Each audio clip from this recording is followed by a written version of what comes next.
রিসোর্টে এসে খাদিজা অনেক খুশি। এত সুন্দর মানে সবুজে ঘেরা রিসোর্ট, চারিদিকে সবুজ আর সবুজ, মানে ওকে লাগতেছে একটা লাল পরি, মানে চারিদিকে সবুজ আর একটা লাল ড্রেস পরেছে, লাল তো না এটা মেরুন কালার অ্যাকচুয়ালি। তো যাই হোক ওকে অনেক সুন্দর লাগতেছে, আল্লাহ মাশাল্লাহ। তো যাই হোক পরে আমরা আবার রিসোর্টের একটু চেক ইন করে আমাদের লাগেজ টাগেজ রিসোর্টে রেখে আমাদের রুমে রেখে আমরা এখন লাঞ্চ করার জন্য বেরোবো। এর মধ্যে আবার এত গরম, অনেক গরম শ্রীমঙ্গলে। আবার খাদিজা এখান দিয়ে নামতে চাচ্ছিল না, তার কাছে মানে সে বলতেছিল যে সে গরমের সময় মানে এত গরম যে সেই জন্য সে বেরোতে যাচ্ছিল না, কিন্তু আমরা লাঞ্চ করার জন্য বাইরে যাব আর ওখানেই লাঞ্চ করবো। আর আমাদের গাড়ির মানে আমাদের ড্রাইভারও আমাদের জন্য ওয়েট করছে। তো এত সবুজ ঘেরা গাছপালা, এর মধ্যে আমার মেয়ে একটা লাল রঙের রেড মারুন কালারের ড্রেস পরে যাচ্ছে আর কি, মনে হচ্ছে একটা ফুল গাছ থেকে পড়ে গিয়েছে, মানে এমন সুন্দর লাগতেছে।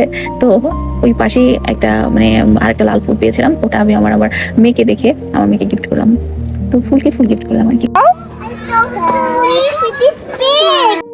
তো এরপর হচ্ছে গাড়িতে উঠবো। খাদিজা তো ঢুকতে যাচ্ছে না, কেন? ও ভয় পাচ্ছে গাড়ির ভিতর। কেন কি হয়েছে?